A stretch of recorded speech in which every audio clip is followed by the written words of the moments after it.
At precisely 7:42 p.m., the glass doors of the Lancaster Grand slid open, and in stepped Daniel Whitaker, polished, composed, and cloaked in quiet power. His tailored navy suit shimmered faintly under the chandelier light, but it wasn't his appearance that drew stares. It was the moment he handed over his American Express Centurion card, the elusive black card, to the front desk. Without hesitation, the clerk named Ethan sneered and scoffed, probably maxed out loud enough to catch the attention of everyone in the marble-floored lobby. The insult hit like a slap, not just to Daniel, but to the very concept of dignity in a world obsessed with appearances. What no one in that lobby knew was this: Daniel wasn't just another guest. He was a senior director at Dominion Ventures and the lead auditor overseeing a $2.8 billion expansion deal, one that the Lancaster Grand desperately needed. With a flick of disdain, they had mocked the very man who could crumble their empire with a single email. This wasn't just a moment of poor service.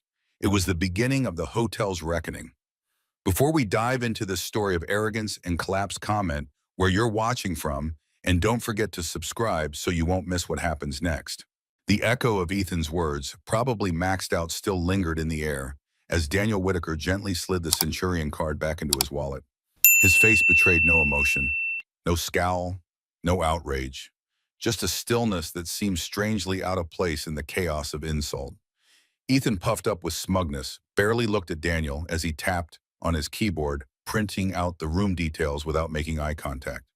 "Room 808, Ethan said flatly. "Standard king." Daniel raised an eyebrow but said nothing. He had booked a premier executive suite, a room that came with its own office, full concierge privileges, and access to the executive lounge. A downgrade wasn't just an error, it was a decision, one deliberately made in front of others. Guests in line behind Daniel exchanged quiet glances, some with raised brows, others pretending not to notice but clearly watching. A bellhop approached, reaching for Daniel's carry-on, but Ethan quickly waved him off. "He's good," he said with an unspoken subtext. "He's not worth it." Daniel took the key card and turned without a word. His shoes clicked softly against the polished marble as he made his way toward the elevators, aware of every glance, every murmur. There was no anger in his stride, only intention. As the elevator doors closed behind him, he allowed himself one long breath. His reflection in the mirror-paneled walls stared back, calm, composed, and calculating. In that moment, Daniel knew exactly what had happened. This wasn't customer service gone wrong. It was a public demonstration of quiet exclusion.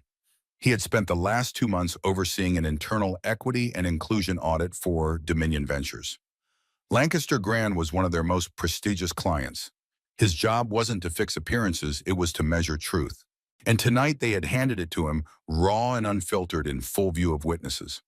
Room 808 was exactly as he expected, smaller than promised, devoid of executive amenities, and placed near the end of a corridor where noise bled through the walls. A cleaning cart rattled nearby, accompanied by a loud exchange of employee chatter. This was not an accident. It was a clear message: you don't belong here. Daniel sat on the edge of the bed and opened his laptop. One by one, he pulled up the internal files for Lancaster Grand, previous complaints, unresolved bias incidents, photos from hidden audits. He added one more entry: incident at check-in front desk clerk, Ethan verbal profiling and downgrade of VIP guest. Attached was a time-stamped recording taken from his phone, documenting the exact words Ethan had used. He didn't have to argue with the hotel. Facts would do it for him. He opened a secure app used exclusively by Dominion's compliance team. Messages had already started pouring in. Jeremiah, Deputy Director. "How bad was it, Daniel?" "Worse than expected. They've made no changes since our preliminary warnings." Jeremiah, "Should we hold the final vote?" Daniel stared at the message.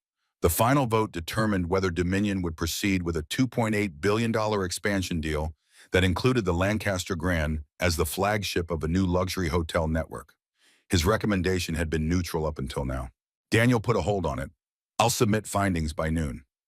Outside his window, the city glowed. The view was beautiful, but for Daniel it was just static. He was too focused on the storm he was about to unleash. Later that night, he attempted to access the executive lounge. He had hoped briefly that perhaps the earlier incident had been a fluke, but as he scanned his room key at the lounge door, a red light blinked. Access denied. The concierge, standing just beyond the glass, made eye contact and shook his head. "Sorry, sir," he mouthed before turning his back. Daniel turned away. Not defeated, not surprised, just confirmed. He took the elevator back beyond returning to the lobby. Ethan was still at the desk, laughing with another staff member. The two stopped when they saw him approaching. Daniel's presence had weight now subtle but unmistakable. He stopped just short of the counter.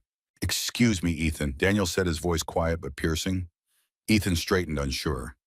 "I'd like to understand," Daniel continued, "why would I have been treated like a fraud since I walked through your doors?" "I don't know what you mean," Ethan said too quickly, a defensive tone creeping in. Daniel leaned slightly forward. The card, the downgrade, the lounge, the tone. Let's not pretend it was just company policy. Sir, I don't.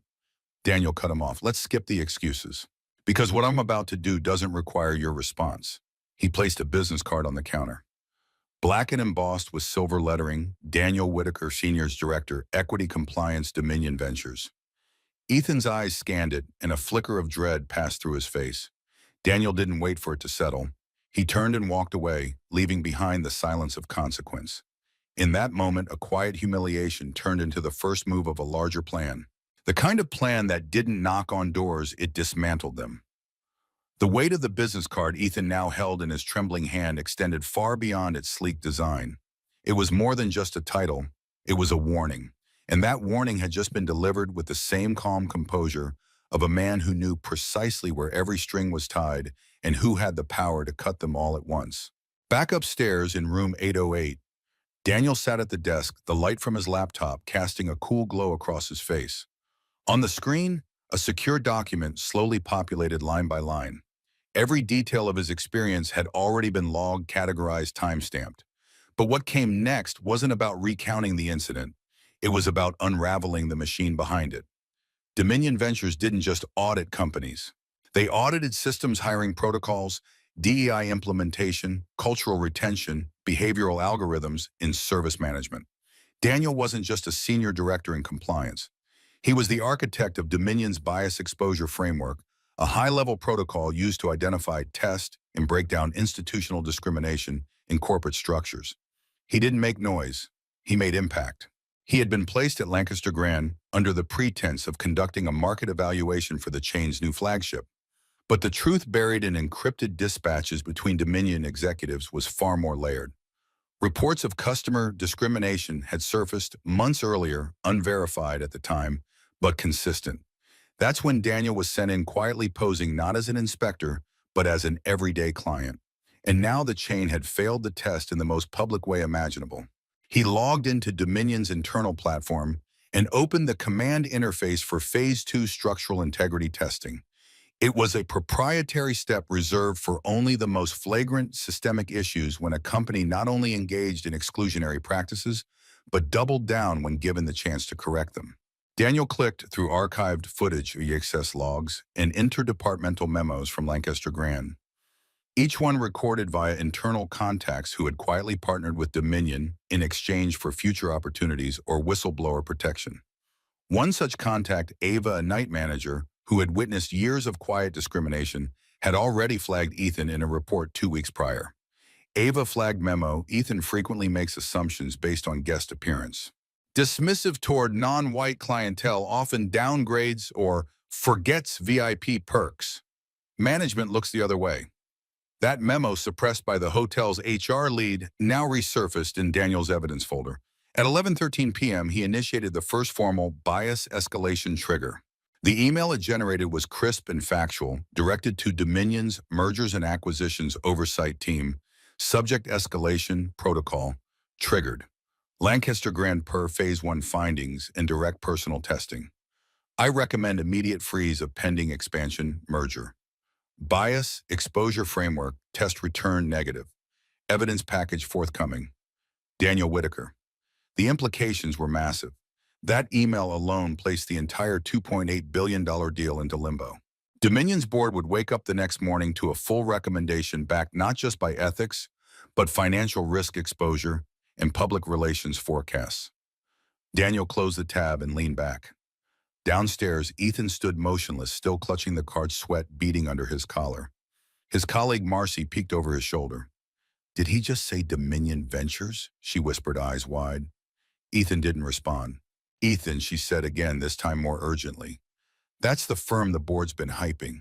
The big expansion, they're funding it. Still no response. His throat was dry, heart pounding. In his mind, he replayed every smug smirk, every dismissive comment he'd made since Daniel arrived. Not just tonight, the past few weeks, the past few years. You should say something to the manager, Marcy urged. This is bad, but it was already too late. In the back office, the night shift manager had just received a flagged alert through the hotel's internal escalation system. It wasn't from a guest complaint, it was a priority compliance message originating from Dominion Ventures itself. Notice high-risk client interaction flagged. An incident involving a senior Dominion Ventures executive has been reported. Incident involves discriminatory behavior by front desk staff and may affect pending financial partnership. Initiate damage control protocol. Senior leadership should be notified immediately. The manager's face paled. She picked up the hotel phone and punched in the private line to General Manager Colin Red. It rang 5 times before he answered with a groggy voice. This better be important, Colin muttered. It's Daniel Whitaker, she said flatly. He's Dominion, and he's filed something. There was a pause, then a sharp inhale. Do not let him check out. Keep him in the building. I'll be there in 30. She hung up, heart pounding, but Daniel wasn't waiting for anyone. Back in room 808, he removed the blazer he'd worn at check-in and folded it neatly over the chair. He changed into a black half-zip pullover, the Dominion emblem stitched discreetly on the chest, and pulled up a clean copy of the internal audit report template. The title at the top of the document glowed in bold white font against the black screen, Lancaster Grand Final Findings. Systemic Failure Report. At the bottom, his digital signature awaited only one tap. And the moment he signed, the fate of the Lancaster Grand wouldn't just shift, it would collapse. Daniel didn't press submit right away. Instead, he stared at the signature line, letting the weight of the moment sink in. This wasn't just about personal vindication. It wasn't about revenge or ego or even the humiliating smirk Ethan had worn hours earlier. This was about a culture of silence, one that had festered, calcified, and wrapped itself around every polished surface of the Lancaster Grand like rot behind marble. He tapped a few keys and unlocked access to a restricted Dominion dataset incident correlation engine. Over the last 6 months, Dominion Ventures had gathered anonymized data from over 70 luxury hotels across the country, and Lancaster Grand had surfaced in the top percentile for flagged discrimination complaints. The problem wasn't just this night, it was a pattern.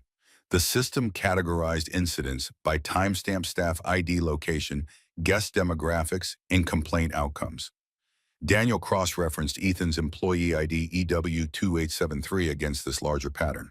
He found 3 other incidents logged within the last 18 months where guests with minority surnames were downgraded or denied lounge access without justification. One guest, a South Asian investment banker from Mumbai, had written, I've stayed in hotels all over the world. This is the only place where I felt like I had to prove I deserved to be there. That line hit hard. Because it wasn't about luxury, it was about dignity. Daniel added a new section to the report, Behavioral Pattern Confirmation, Employee EW22873. He attached internal system flags, previous unresolved complaints, and cross-staff testimonies from Ava, the night manager, who had quietly provided internal feedback about the culture of implicit bias. He recalled their last encrypted call. Ava's voice had been calm but heavy. I've been in hospitality 15 years, Mr. Whitaker, but this is the first place where I was told, unofficially of course, to be more visually selective at the front desk. They use coded phrases like preserve brand experience. But we both know what that means. Yes, Daniel did know, too well. He added a second tag to the report, cultural complicity, management tier 2 and above. This wasn't just a rogue staffer problem. It was deeper, systemic. Across the lobby, the atmosphere had begun to shift. The PR crisis hadn't hit the public yet, but the internal tremors had started. Marcy had been pulled aside and questioned about what she saw, what was said. Ethan had disappeared into the manager's office 20 minutes earlier. The concierge desk buzzed with confusion as reservations began mysteriously freezing. Daniel closed his laptop. He stood stretched and took a slow breath. He didn't bother calling the front desk. He didn't ask for an apology. That wasn't how this worked. He already knew what the next 48 hours would bring. Legal briefings, emergency board meetings, and desperate corporate emails beginning with words like deeply regret, unfortunate, misunderstanding, and commitment to diversity. But none of that mattered now, because the decision was made. Dominion Ventures was pulling out. The $2.8 billion expansion deal wasn't just a revenue dream for Lancaster, it was the deal they had built their next five-year strategy around. It had promised luxury upgrades, an international rebrand, new properties across Dubai, Singapore, and New York. And now, because of one interaction, one moment of arrogance, they would lose it all. Daniel grabbed his room key, slipped his phone into his blazer pocket, and walked out of room 808. As he passed the hallway mirror, he paused. He didn't see a man who had won. He saw a man who had finally said enough. The elevator dinged open. He stepped in. Downstairs, the general manager, Colin Red, had just arrived. Disheveled, his tie loosened, and his eyes bloodshot, he rushed past stunned employees whispering behind concierge stations. He didn't greet anyone. He didn't pause. In the office, Ethan sat hunched over a chair, the earlier bravado drained from his face. Colin glanced at him, eyes narrowed. "I don't care what your intent was," he barked. "You insulted a Dominion executive. You mocked the man holding the future of this place in his hands." Ethan stammered. I, I didn't know who he was. That's the point." Colin cut him off. "You shouldn't have to know who someone is to treat them with respect." Outside the office, the elevator doors opened. Daniel stepped into the lobby, his steps slow, composed, but impossible to ignore. Guests turned to watch. Staff members froze mid-task. The silence stretched thin as glass. Colin stepped out of the back hallway just in time to see him. For a long second, the two men stood across from each other. Colin stepped forward. "Mr. Whitaker," Daniel raised a hand, calmly cutting him off. "You'll receive the full audit report within the hour," he said coolly. "And as of this morning, the Dominion expansion deal is no longer under consideration." A stunned hush fell over the room. "You had a chance to build something extraordinary," Daniel continued. "Instead, you built a fortress of assumptions, and now the walls are cracking." He didn't raise his voice. He didn't need to. He turned and walked toward the front doors, leaving behind marble floors, stunned faces, and a legacy unraveling by the minute. As the doors closed behind him, a notification pinged on Colin's phone. "Subject urgent. Dominion withdrawal statement for review. Status, publication scheduled. 10 minutes. And with that, the collapse began. The lobby had never been this quiet. For years, the Lancaster Grand had curated an atmosphere of hushed sophistication. But now the silence wasn't luxury, it was tension. Every whisper felt amplified. Every glance, every step, every breath carried weight. And in the center of it all stood Colin Red, general manager of a hotel built on image, status, and illusion, an illusion that had just shattered. He stared at the screen of his phone. The Dominion withdrawal announcement was now live. The headline read, "Dominion Ventures cancels $2.8 billion. Deal with Lancaster Grand over racial bias incident." Beneath it, a still frame from the security footage, Ethan smirking as he held Daniel Whitaker's black Centurion card in his hand. The look of condescension frozen in time. No context could soften the image. No PR firm could spin that frame into innocence. A low gasp rippled through the staff as the news began spreading like a virus. Several employees pulled out their phones discreetly, their eyes widening as they read the article. Others stood motionless, stunned as the gravity of the moment sank in. And then came the whispers. "Did you see the footage? That's the guy from room 808? Oh my God, Ethan really said that." He was the executive. Ava Morgan, assistant night manager, stood just outside the break room with her arms folded. She had seen everything from the security feed earlier, had heard Ethan's comment live, had watched Daniel's measured response. But she hadn't intervened. She told herself it wasn't her place. She told herself she was off duty. She told herself it was one more incident in a long list of incidents that wouldn't matter anyway. But now it did matter. It mattered because it was no longer just between a guest and a clerk. It was national, it was viral, it was a reckoning. And Ava knew silence had consequences too. She walked briskly toward the back office, ignoring the startled stares from front desk staff. Colin saw her coming, but didn't speak. His face was pale. "You need to let me speak to HR." Ava said, her voice controlled but urgent. Colin blinked. "Why?" "Because I have something to say," she replied. "And this time I'm not going to pretend it's not my problem."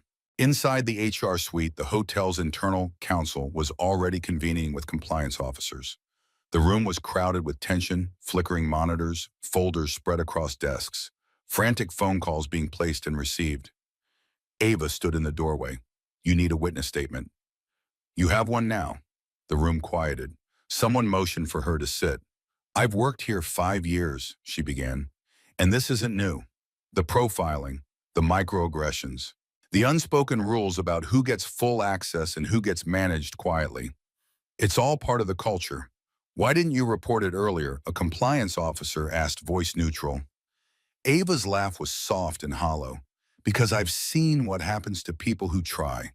They get iced out, hours cut, promotions denied. And if you're a woman of color, you're made to feel like you're overreacting." The room fell still. She went on. "Ethan didn't act alone. He's a product of this place. The way we train staff, the way we talk about guests behind closed doors. There's a whole script we don't admit exists, but it does." Someone scribbled notes. Another typed rapidly on a laptop. Ava's voice didn't waver. Daniel Whitaker wasn't targeted because he did anything wrong. He was targeted because this hotel decided what luxury should look like. And if you didn't fit the mold, you got treated like less. Outside the HR office, the lobby remained in quiet chaos. The PR director stood near the concierge desk, barking instructions into a phone. "Delete the Instagram post. Postpone the influencer event. We're not doing anything until legal clears it."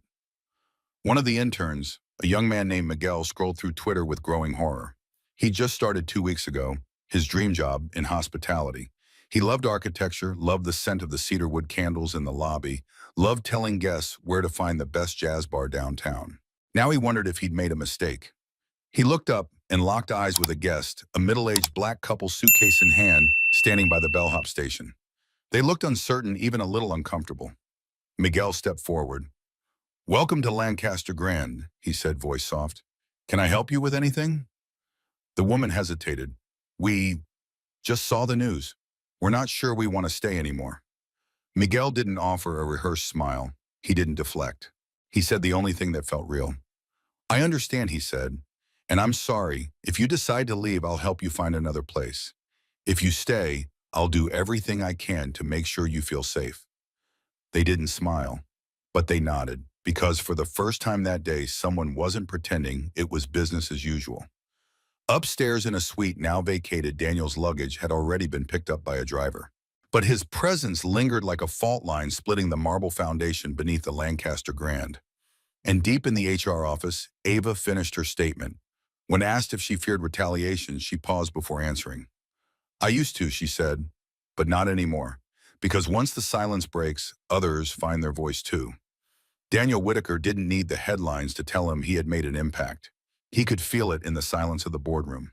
That morning, he sat across from the Dominion Ventures Advisory Committee, not as a victim, not as a symbol, but as a strategist executing phase 2 of a long overdue recalibration.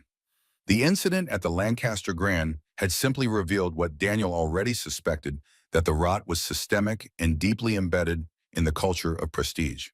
Behind closed doors, Daniel had been documenting behavior like Ethan's for months at banks, hotels, lounges, executive clubs. Places where access wasn't just about money, but about how one looked while spending it. But Dominion Ventures wasn't a typical firm. It was a private capital equity group with reach far beyond real estate. They controlled energy, tech, aerospace, and hospitality.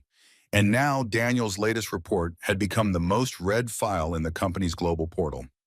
Seated at the glass conference table surrounded by his peers, Daniel clicked his remote. The screen lit up with his audit results, not just Lancaster Grand, but 12 affiliated properties showing patterns of discrimination, bias, complaints, and unequal guest treatment. Each data point was cross-referenced with staff interviews, anonymous guest feedback, and security footage. "I'm not here to embarrass them," Daniel said, voice low but firm. "I'm here to hold a mirror to the model they've been hiding behind." Around the table, the other partners nodded. Melissa Tran, Dominion's chief operations officer, leaned forward. "We're not just investors anymore," she said. "We're stakeholders in how the world works, and that includes whether it works equally." Daniel's phone buzzed, a message from Ava Morgan. "I gave the statement, told them everything. You were right to push this. Thank you. He stared at it for a moment, absorbing the weight of what it meant. It wasn't about him. It never had been. It was about everyone who saw what was broken and decided to speak anyway. There's more. Daniel continued shifting the presentation.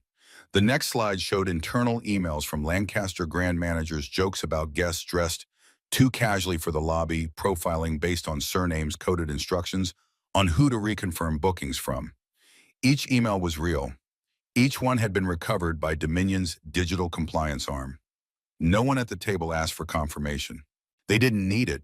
They'd seen this play out before in lawsuits and settlements and PR disasters. But Daniel had done something rare. He hadn't waited for it to escalate. He had intervened early, surgically and publicly. Melissa stood. What do you need next? Daniel didn't hesitate. Pull the rest of the funding pipeline. Not just Lancaster, all 12 linked properties. We'll reallocate those funds into equity-forward hospitality ventures. One of the younger partners frowned. Won't that trigger retaliation from the other boards? Daniel turned toward him, calm and deliberate. If they retaliate, they expose themselves. If they stay silent, they've already admitted guilt. Either way, we control the narrative now. At that moment, a new alert hit the screen.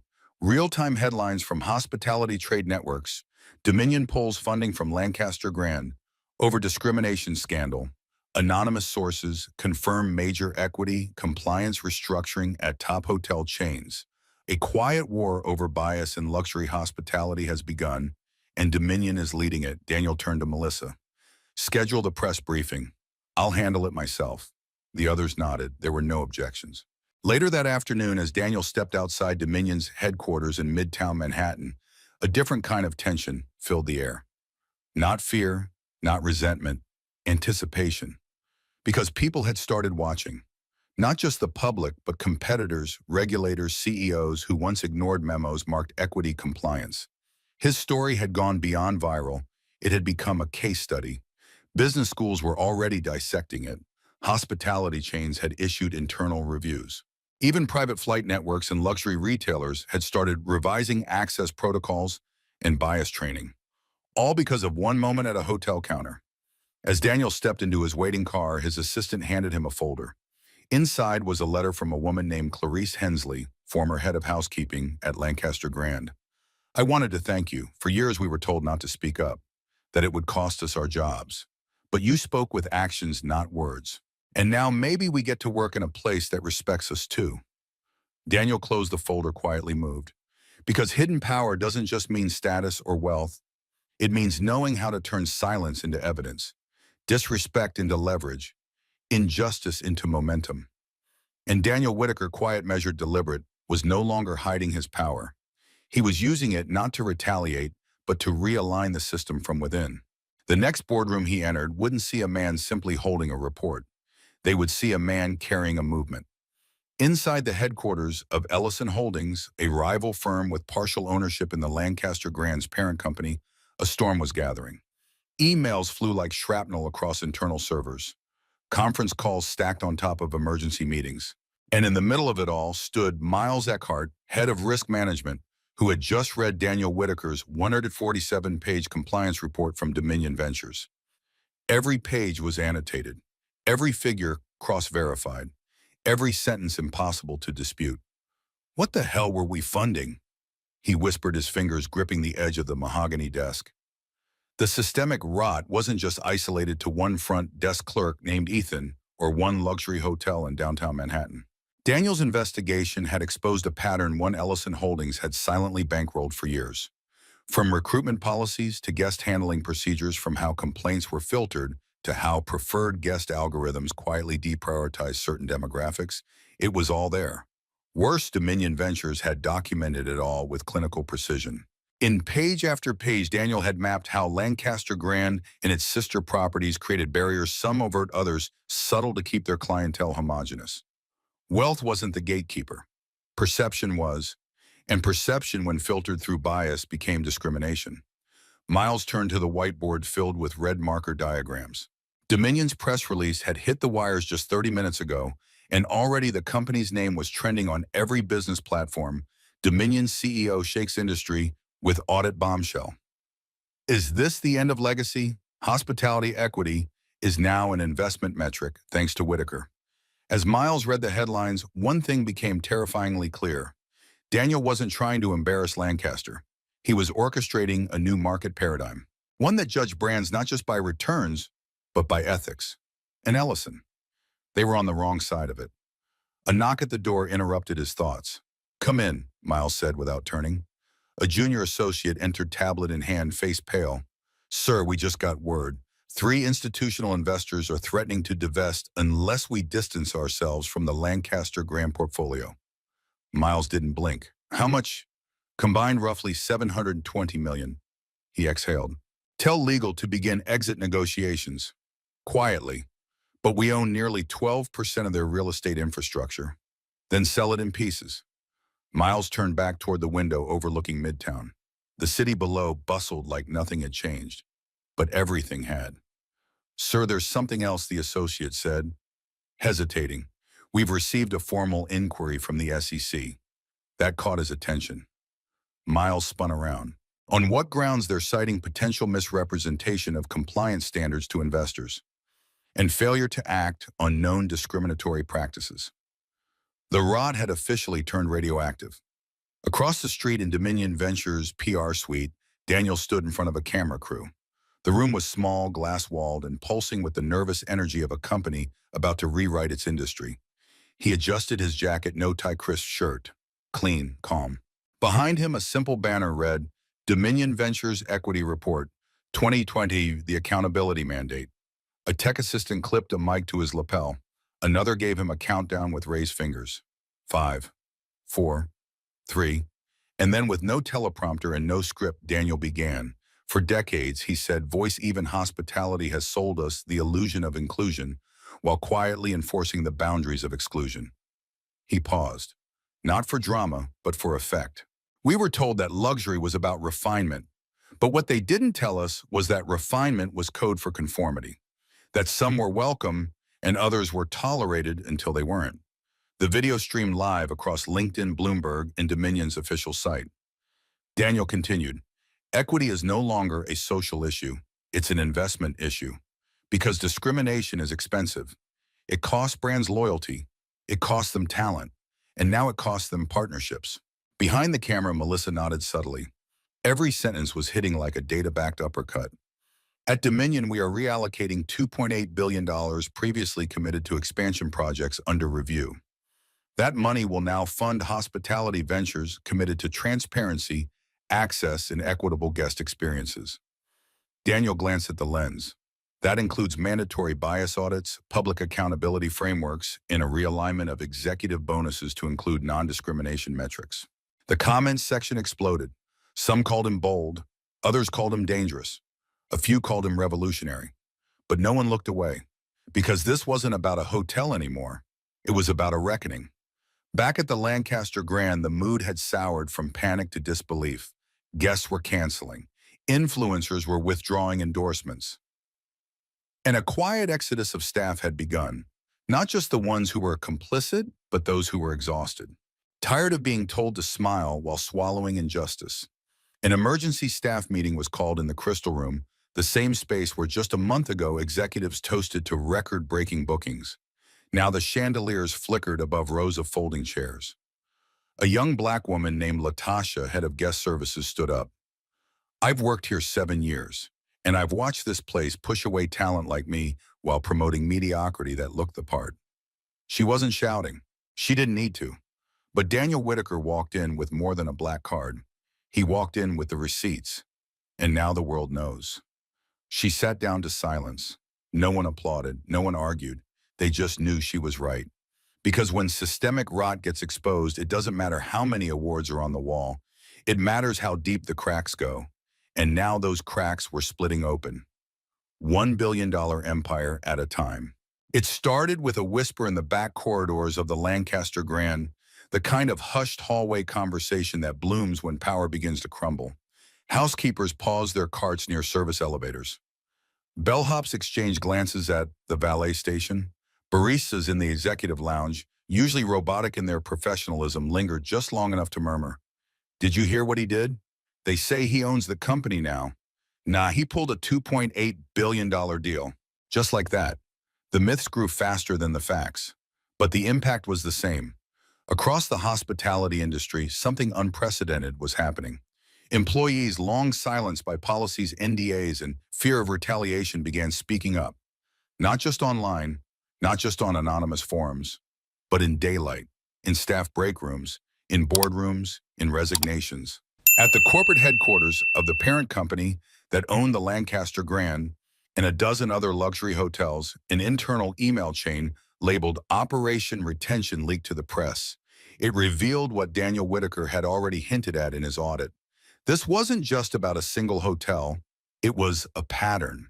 And that pattern had been normalized through incentives. Managers had been rewarded for brand consistency, a vague term that in practice meant screening out guests who didn't align with the property's image. One whistleblower came forward under the pseudonym Jay Harrison, a former front desk trainer whose testimony struck like lightning. I was told to mark certain guests as discretionary risks if they looked underdressed, even if they had platinum status or black cards. We had code tags. It wasn't about safety. It was about optics. The story aired on a primetime network. Within 24 hours, 6 more former employees came forward corroborating it all. A bartender, a concierge, 2 former assistant managers, even a driver from the hotel's private car fleet. They each described the same subtle system, a culture that hid its bias beneath policies that whispered denials while promoting discrimination. Their statements were calm, factual, and devastating. Meanwhile, Daniel Whitaker refused all interview requests, not out of arrogance, but because the story had outgrown him. He no longer needed to speak. The system was unraveling on its own. In a corner office of a hospitality tech startup called Avanta IQ, Naomi Bell, a black entrepreneur who had pitched bias prevention software to the hotel chain 2 years ago and been rejected, reopened the presentation file she'd archived. She smiled. Now she told her team they'll listen. Calls flooded in, from hotels, from cruise lines, from global chains suddenly realizing that brand equity no longer meant polished marble and white-glove service, it meant social accountability. The shift was seismic. But for Daniel, the real awakening came in an unexpected moment. He was walking through a quiet wing of another hotel in Boston, this one not part of the Lancaster portfolio, but already under Dominion's watch. His role required follow-ups. Audits didn't stop at exposure. They demanded reform. As he walked past the front desk, a young black receptionist caught his eye. She straightened, visibly nervous. He nodded politely. She hesitated, then said softly, "Thank you." Daniel paused. For what? For everything. For showing them we matter. That how they treat us matters. He said nothing at first. Then, "It shouldn't take exposure to earn dignity." She nodded. "But sometimes it does." That moment struck deeper than any audit report or shareholder meeting. Because change doesn't begin in headlines, it begins in hearts. And it spreads when witnesses become believers and believers become advocates. Later that week, Lancaster Grand's boardroom filled for what was supposed to be a recovery strategy session. Instead, they were met with protest. Not from the public, from within. A coalition of longtime employees spanning races, ranks, and departments presented a proposal. Not a list of complaints, a solution. The 5-point equity initiative. 1. Anonymous grievance systems routed through third-party platforms. 2. Mandatory racial bias and empathy training across all staff levels. Quarterly audits by an external ethics committee. Executive bonuses tied to discrimination metrics. A rotating diversity council with actual decision-making power. The board, desperate to salvage reputation, approved it unanimously. But that wasn't the end. Other hotels followed. Smaller chains. Independent brands. Even boutique resorts that had long prided themselves on charm began drafting new frameworks. It wasn't altruism, it was survival.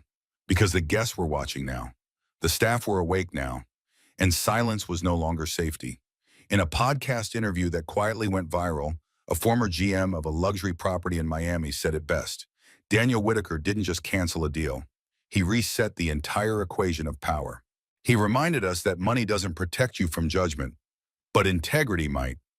The host asked, "Do you think the industry has changed for good?" The former GM shrugged. "Depends. Will we keep listening or will we wait for the next Whitaker to force us to?" By that point, doing a Whitaker had already become slang in business circles. It meant walking away from a billion-dollar opportunity for the sake of principle. It meant weaponizing calm. It meant refusing to be dismissed. And behind it all were the people who once stood by silent witnesses to injustice. Now they were the loudest voices in the room, and they had Daniel to thank for showing them how. The first to fall was Lancaster Grand's Paris location. Just 6 days after Daniel Whitaker's audit report went public, a wave of cancellations hit their international branches. In France, two major luxury wedding parties withdrew their bookings, citing ethical concerns. A celebrity couple quietly redirected their honeymoon plans to a competitor's eco-luxury brand. And then came the viral moment that solidified the collapse. A video surfaced online, grainy but unmistakable. A black couple, elegantly dressed, stood at the concierge desk of Lancaster Grand Paris. The clerk's voice, caught on audio, said, "I believe the other entrance is more appropriate for service deliveries." The woman blinked. The man reached into his coat and pulled out a reservation confirmation for the presidential suite. The post was captioned, "Still happening, still Lancaster." It took 12 hours to hit 10 million views. The backlash was immediate.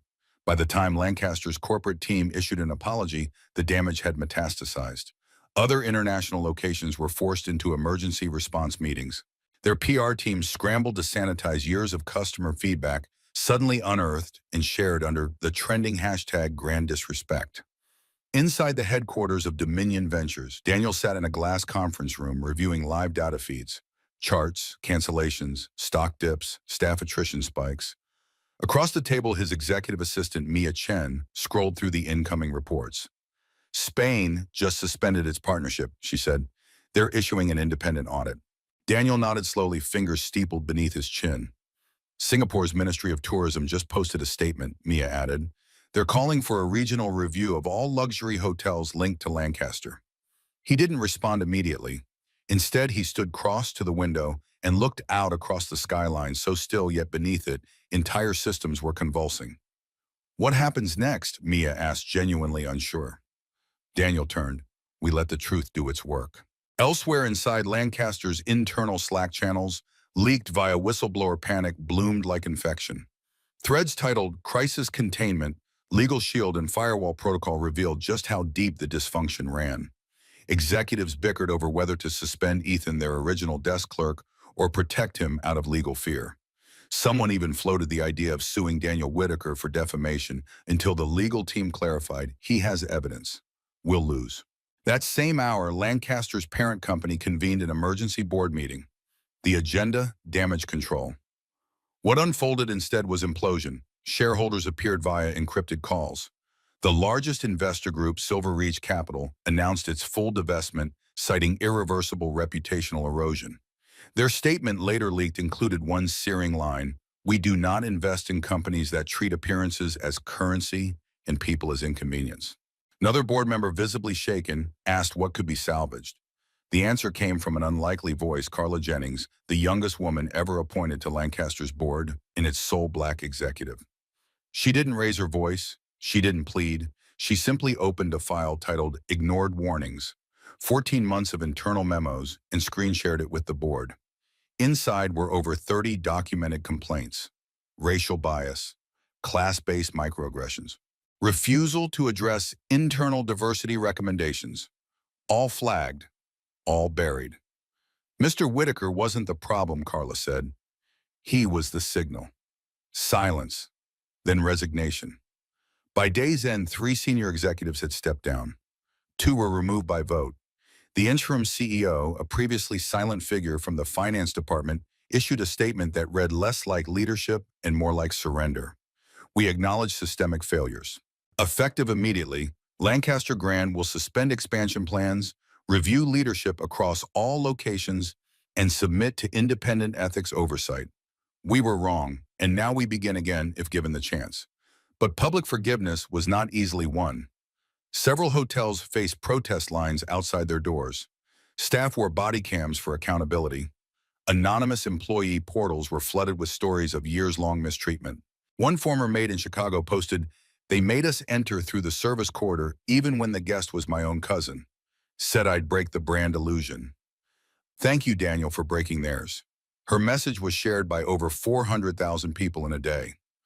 Meanwhile, travel booking platforms like Ethos Trips and Inclusi Stay added a new feature: bias transparency ratings, real-time user-reported metrics of inclusivity and customer dignity.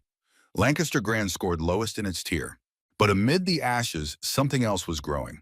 In New York, a competing hospitality group invited Daniel to consult on a new ethics-first training protocol. In Chicago, 3 smaller hotels approached Dominion Ventures for help building audit-proof hiring frameworks. And in Atlanta, a startup announced an app for real-time discrimination reporting in luxury spaces. The old system had cracked, but new roots were forming. Daniel remained as ever silent in the public eye. He didn't tweet. He didn't give interviews, but he made moves. He drafted a proposal for a national task force on anti-bias compliance in hospitality. He built it with help from former hotel employees, civil rights attorneys, and even reform-minded board members who had defected from Lancaster. When it was time to present it to Congress, he sent a representative, Naomi Bell. "I'm not the face of this," he told her. "We all are." As she stood on the steps of Capitol Hill holding the proposal, the press tried to make it about Daniel. But she waved them off. "This isn't about revenge," she said. "It's about reconstruction." And across the country, those watching from hotel desks, lounges, kitchens, and guest suites finally understood this was no longer about one man denied respect. It was about an entire industry being asked, what does your luxury really cost? Months after Lancaster Grand's fall from grace, the ripples of the scandal had become waves crashing through the entire hospitality industry. What began as a quiet insult at a front desk was now reshaping policies, re-educating staff, and dismantling long unquestioned norms. But for Daniel Whitaker, the transformation had always been the point, not destruction, but renewal. In Midtown Manhattan, a once vacant building now bore a new name in bronze: the Whitaker Institute for Hospitality Equity. It wasn't a hotel, it was something rarer, a cross-industry hub dedicated to reforming how luxury spaces understood power, inclusion, and accountability. Inside, the energy was different. Young hotel trainees of every background sat side by side with corporate executives in workshop rooms filled with natural light. Every desk came with 2 items: a guidebook titled Guest Rights, Dignity, First, and a mirror. The first taught policy. The second reminded every worker that bias often begins with reflection. Daniel walked the halls of the Institute not as an icon, but as a mentor. He listened more than he spoke. When he did speak, it was always with precision. "The goal is not perfection," he said during one session. "The goal is awareness. Systems don't become equitable by accident." Elsewhere, Lancaster Grand's remaining branches had become ghostly echoes of their former prestige. In Beverly Hills, the flagship location, once booked solid with celebrities, struggled to fill half its rooms. A new general manager, brought in from outside the original leadership circle, stood before a small team of frontline employees and said quietly, "We start over. Every guest, every shift, every policy." Gone were the gold-plated name tags in the VIP-only elevators. Gone were the legacy contracts shielding managers from review. Instead, body cameras were standard, quarterly anti-bias reviews were mandatory, and feedback platforms were anonymous and public. But most importantly, staff were given a seat at the table. For the first time in the company's history, a bellhop sat on the ethics board. A housekeeper from the Mexico City location drafted the hotel's new dignity code. And Ethan, once a smug gatekeeper of prejudice, had vanished completely from the industry landscape. Not fired, not exiled, just irrelevant. He had become a symbol, not of villainy, but of what happens when institutions protect performance over principle. In Washington, D.C., Naomi Bell presented the first formal recommendations from Daniel's task force before a bipartisan panel of lawmakers. The hearings were not flashy. There were no viral sound bites. But the quiet force behind her words captured the room. "This isn't just about hotels," Naomi said. "It's about any system where access is granted or denied based on assumptions." The recommendations included federally funded bias training programs for all federally subsidized hospitality businesses, penalties for systemic discrimination, uncovered in audits, and incentives for companies that demonstrated transparent diversity practices. A few lobbyists rolled their eyes, but a coalition of veteran travel industry leaders stood behind Naomi, nodding. Across the country, change was no longer theoretical. In Miami, a boutique hotel chain launched its Seen and Safe campaign, where guests received follow-up surveys that asked not just about cleanliness or service, but whether they felt seen, respected, and safe. Their five-star rating jumped within 3 months. Meanwhile, in San Francisco, a startup using AI to identify discriminatory patterns in guest feedback logs raised $40 million in venture funding, with Daniel quietly backing them through Dominion Ventures. He didn't want credit. He wanted change. One evening, as the sun dipped behind the skyline of Atlanta, Daniel stood alone in the lobby of a new property developed in partnership with the Equity Institute. The interior was elegant, minimalist, infused with warmth, not just from design, but from energy. Staff greeted guests by name, but never by assumption. An elderly black couple arrived, their reservation delayed due to a system update. The front desk clerk, young, tattooed, nervous, offered them water, a seat, and an apology without condescension or excuse. He resolved the issue in under 3 minutes and walked them personally to the elevator. Daniel watched in silence. When the clerk returned, he approached him.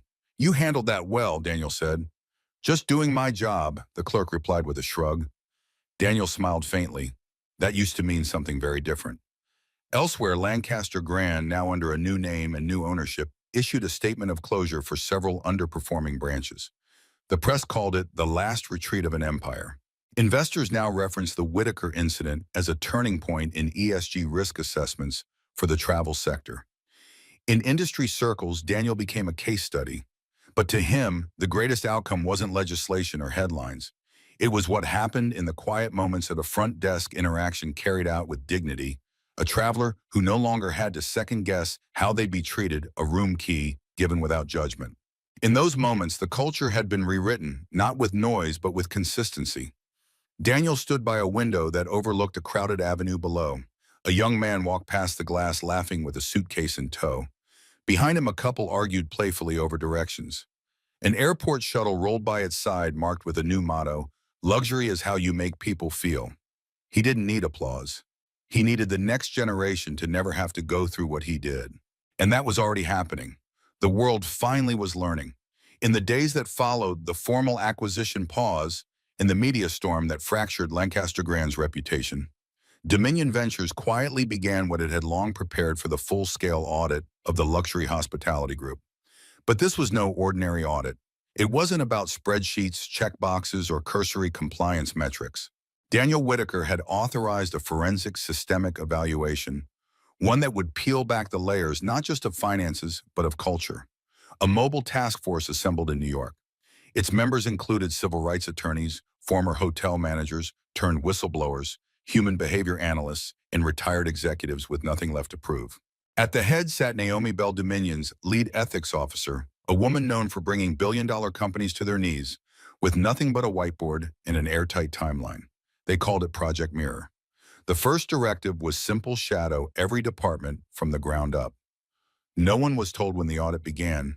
That was part of its power. Employees in Lancaster Grand's remaining open locations were informed only that performance evaluations would take place in the coming quarter. What they didn't know was that undercover auditors had already checked into rooms posed as guests and walked the halls with the quiet observation of people who were not there to be seen, but to see. Daniel had given them a mandate: don't just report what's broken, map the rot. In the Miami branch, a front desk clerk named Lydia, who had worked at the Grand for 8 years, found herself engaging with an older gentleman who seemed confused by the electronic check-in process.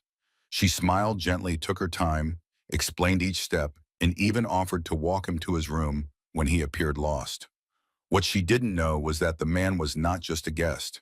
He was Michael Tran, a Dominion auditor and specialist in behavioral bias detection. He marked her interaction with a green flag: proactive empathy. No signs of performance bias. In contrast, at the Chicago branch, another auditor, posing as a business traveler in jeans and a baseball cap, was redirected to the general queue despite holding a platinum guest reservation. Meanwhile, a white couple in designer attire was immediately upgraded and escorted to the executive lounge. The discrepancy was log time-stamped and compared with surveillance footage. This wasn't hearsay. It was evidence. As the audit unfolded, Dominion's analysts began constructing a massive neural map of the Lancaster Grand's behavioral culture, not just from interactions, but from employee training videos, internal memos, disciplinary records, and guest feedback filtered by AI for coded language patterns. The results were staggering. Over 62% of negative guest interactions involving minority clients had been internally classified as guest misunderstanding or non-compliance rather than investigated. Of those, 74% had never been followed up. Many of the employees responsible had received positive performance reviews based on metrics like upholding brand consistency and discretionary judgment. Naomi stood before the audit team one afternoon, pages of data scrolling behind her. They weren't just dismissing people, she said, her voice clear. They were being rewarded for it. Meanwhile, Daniel remained distant from the operations, but he wasn't idle. Back in his Manhattan office, he reviewed incoming data like a general watching a satellite feed. Not to interfere, but to anticipate. He knew this process wasn't about vindication. It was about pattern exposure. And if Dominion could map patterns in one legacy hotel group, it could influence the entire industry. Because the real goal wasn't Lancaster. It was leverage. As data accumulated, so did the weight of the findings. Dominion software flagged repeat offenders within staff rosters across cities. A concierge in Denver who had 6 complaints in 2 years, all involving non-white guests. A manager in Las Vegas who had downgraded single mothers traveling with children, labeling them high risk for noise disturbances. A guest services director in London who repeatedly delayed service requests from Arabic-named guests citing translation issues. Each case was accompanied by digital receipts, call logs, video stills, annotated check-in reports. By the 3rd week of the audit, Dominion had compiled a 470-page preliminary report. Its title was Stark Exclusion by Design, a Cultural Audit of Lancaster Grand. The introduction began with a quote, "The absence of explicit bias does not equal the presence of equity." Meanwhile, on social media, whispers turned to rumblings.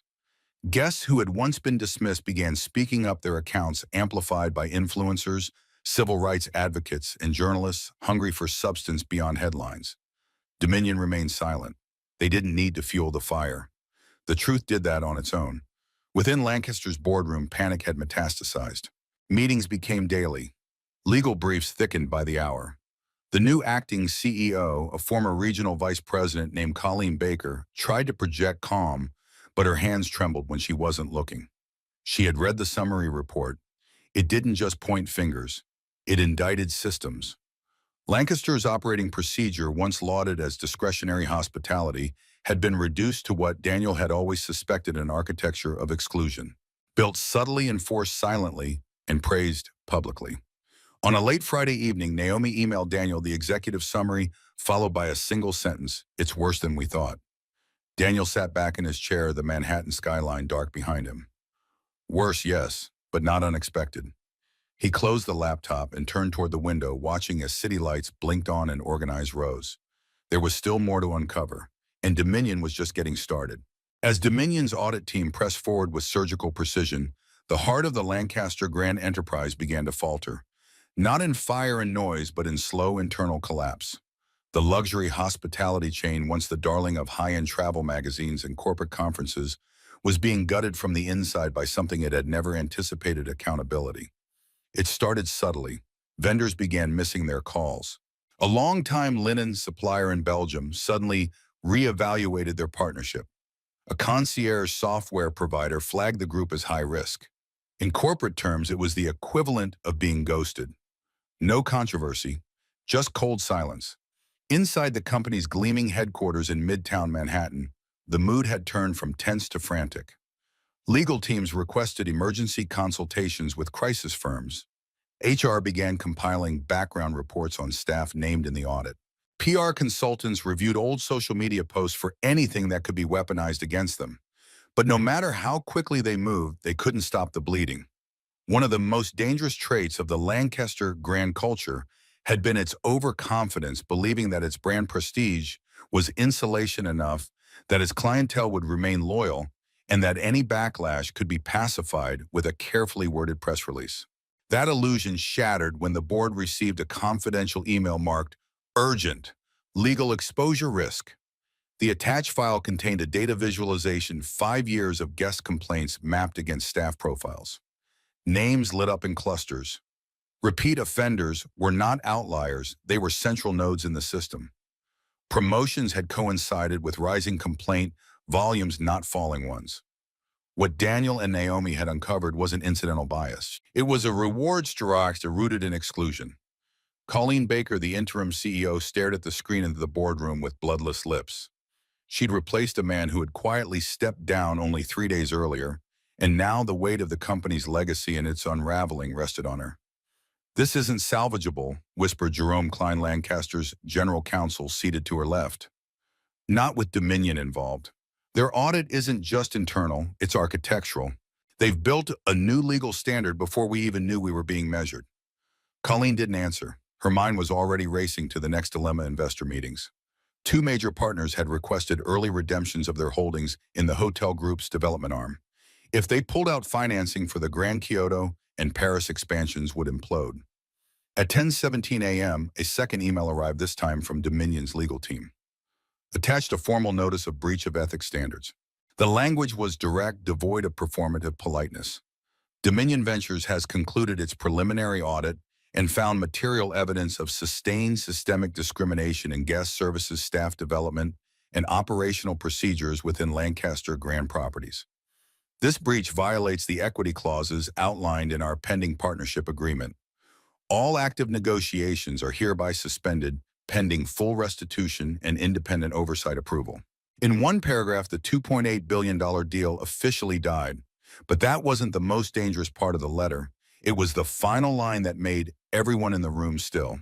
A redacted version of this report will be submitted to the Equal Rights Compliance Commission within 5 business days.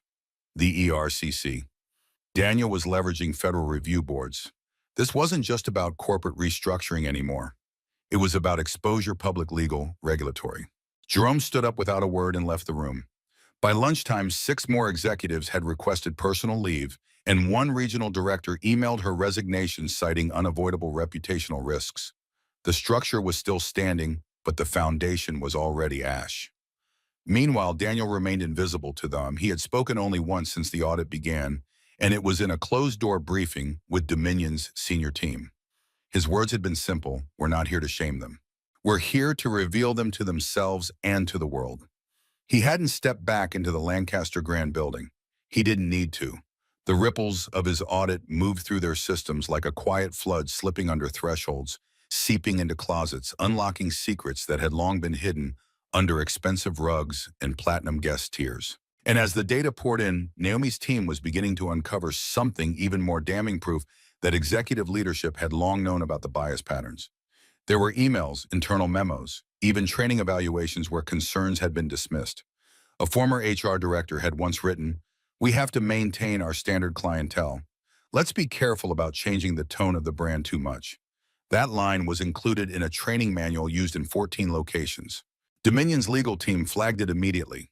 Colleen, now aware that the scandal was entering an irreversible phase, attempted one final pivot: transparency. She scheduled a live internal town hall meeting, inviting all department heads to hear her response to the crisis. She planned to announce voluntary restructuring, diversity leadership promotions, and a third-party compliance partnership, anything to show control. But Daniel, watching the internal invite from a Dominion server, simply leaned back in his chair and said, "Too late," because what Lancaster had never understood was that power doesn't shift in town halls or apology letters. It shifts when people stop believing you can't fall. And Lancaster had already fallen. The morning after Dominion's audit findings were internally circulated, the leak began not with a splashy press conference or a bold corporate whistleblower, but with a single screenshot posted to an anonymous Reddit thread. The image showed a redacted paragraph from Dominion's breach notice. It was blurry, hastily cropped, and accompanied by a 7-word caption: "This is just the beginning. Watch this." Within hours, it went viral. By mid-afternoon, hashtags like Lancaster Audit, Black Card Bias, and Hotelgate trended across social media. What had started as a silent corporate reckoning was now unfolding on the public stage, watched by millions with popcorn in hand and fury in their hearts. Screenshots of guest complaints began surfacing, some public, others likely leaked from inside the company. Photos of Ethan, the smirking desk clerk, were reposted side by side with user testimonies alleging racial profiling and microaggressions at various Lancaster properties around the world. Then came the video. A shaky phone-recorded clip from the hotel's lobby the night Daniel was humiliated, captured by another guest, emerged on Twitter.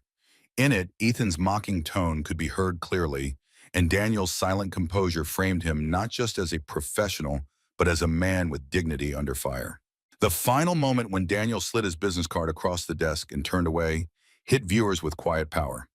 He didn't raise his voice, one user tweeted. He raised the stakes. In less than 24 hours, the post had over 4 million views. Traditional news outlets were slow to catch up.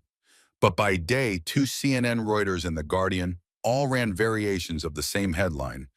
Luxury hotel chain rocked by allegations of systemic discrimination following viral incident. Daniel Whitaker's name became synonymous with a new form of corporate justice, silent, strategic, and surgical. Unlike the performative outrage of a social media boycott, his was a methodical demolition carried out from the inside, built on data, legal architecture, and ethical leverage. What made the story even more gripping to the public was the sheer contrast, a billion-dollar deal undone not by protesters outside the building, but by the man they tried to humiliate inside it. On national talk shows, anchors dissected every frame of the now infamous clip. Panels debated whether Lancaster's response had been swift enough or too little too late. One commentator, a former executive from a competing hotel chain, said bluntly, "They didn't just discriminate. They did it with the kind of entitlement that only comes when you believe the world will never hold you accountable." Lancaster Grand's attempts at damage control collapsed under the weight of public scrutiny. Their official statement, issued on muted cream-colored letterhead, read like a template: regret, commitment to learning, working with consultants. The public wasn't having it. Their Instagram page, once filled with images of rooftop champagne and silk-sheeted suites, turned into a war zone. Every post was met with floods of comments. One read, "You don't need consultants, you need a conscience." And while the PR team scrambled inside, the company panic turned into cannibalism. Board members threw executives under the bus. Regional directors blamed headquarters. Managers demanded HR reassess which employees had been promoted in recent years. No one wanted to own the rot, and yet the audit trail traced it all: emails, decision memos, internal Slack messages riddled with dog whistles and dismissals. Naomi's team at Dominion had built an evidence matrix that was airtight. Daniel, for his part, had said nothing to the public, no interviews, no statements. He had told Naomi and the team one thing: let them talk. We act. So while Lancaster reeled, Dominion pivoted. They began a quiet campaign to reform the industry. Using the fallout from Lancaster as both case study and cautionary tale, they approached competitors, Marquesa Hotels, Sylvania Group, Horizon Resorts, with a simple offer: learn from their collapse or face your own. The pitch wasn't fear-mongering. It was future-proofing. Dominion offered compliance infrastructure, third-party audit support, and digital systems to detect bias at the point of service. Their clients would be able to track treatment disparities in real time before the next Daniel ever had to walk away from a desk in silence. Some companies balked, but most didn't. Within a week, 3 major hotel chains signed letters of intent. Naomi's phone rang nonstop. Daniel's inbox flooded with messages from CEOs, advocacy groups, and former victims of similar treatment. One message stood out. It was from a young woman in Atlanta who had once been denied entry into a luxury hotel lobby while waiting for her mother, a housekeeper. Her words were simple: "Thank you for showing them we aren't invisible." Daniel read it once, then again. He didn't reply. He didn't need to. Back at the Lancaster Grand, the lobby had changed. The chandeliers still glimmered, the marble still gleamed, but the guests had thinned. The hush wasn't elegance anymore, it was caution. Staff were told to be extra courteous, but it wasn't hospitality. It was fear. In the break room, Ethan's name was only whispered, and above the reception desk, a small silver plaque had been added: "All guests are welcome. Respect is not optional." No one spoke of who ordered it, but everyone knew why. The tremors that began at the Lancaster Grand had turned into a full-blown corporate earthquake. By the time the industry caught up, Daniel's silent strike had already sparked a reckoning beyond the walls of a single hotel. What had once been dismissed as an isolated lapse in judgment was now recognized as a signal, an indictment of the structures that had protected bias under the illusion of exclusivity. And as the cracks in Lancaster's empire widened, they exposed more than just a broken service model. They revealed a culture of systemic rot. Within 72 hours, travel influencers, once eager to tag Lancaster Grand in their glittering posts, began deleting endorsements. A viral compilation video titled "When Luxury Turns to Prejudice" began circulating, featuring dozens of travelers recounting eerily similar stories. Most hadn't even realized their experiences had been discriminatory until they saw Daniel's story. A black couple in Chicago recalled being told the rooftop bar was at capacity only to watch three white guests walk in minutes later. A South Asian executive described being randomly selected for an ID scan, despite being the keynote speaker at a conference hosted inside the very same hotel. A Hispanic woman recounted being questioned twice about the validity of her platinum loyalty membership. The stories kept coming, and with them came lawsuits. Civil rights organizations, including the Equal Access Coalition and Urban Equity Fund, filed formal complaints with the Department of Justice. While the legal process would take time, the reputational collapse was immediate. Stockholders started demanding answers. Lancaster Hospitality Group, the parent company overseeing 36 high-end properties, called an emergency board meeting. Inside the conference room in their Midtown Manhattan headquarters, the air was thick with panic. "We need to contain this," said Marianne Royce, VP of Brand Relations, tapping furiously through Twitter threads on her tablet. "This is no longer just a PR issue, it's an existential one." "Define contain," muttered one of the directors, "because short of rewinding time, I don't think we're putting this genie back in the bottle."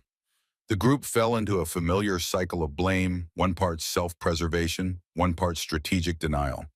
But amidst the chaos, a quieter voice emerged. It was Mark Enders, the CFO. He rarely spoke unless numbers were involved. Now his voice carried more than data, it carried resignation. "We've lost the expansion deal. We're hemorrhaging bookings across 8 flagship locations. Our credit rating just took a hit, and Dominion Ventures is circulating the audit with partner brands across Europe. We are not in damage control. We are in free fall." The silence that followed wasn't shocked. It was numb, because deep down they all knew. This wasn't about one card swipe, one smirk, or one ignorant employee. It was about a system that saw certain guests as props in its performance of luxury, but never as equals. Back at Dominion, Naomi stood in the center of a quiet war room. Large digital displays tracked trends, stock movements, and media sentiment. Daniel had just returned from a private debrief with 2 senior executives from a rival hotel group. They wanted Dominion's help to preempt what Lancaster had failed to contain. Naomi, glancing at the screen, turned to Daniel. "We're not just auditing anymore. We're setting the standard." Daniel nodded. "Then we make it count." They launched what they called the Equity Index Protocol, a proprietary tool measuring internal disparities in customer treatment across the hospitality industry. Hotels were rated not just on service quality, but on behavioral parity, how different demographics were treated under identical circumstances. They offered it as a service, but also as a warning. The message was clear. If you won't fix it, someone will expose it.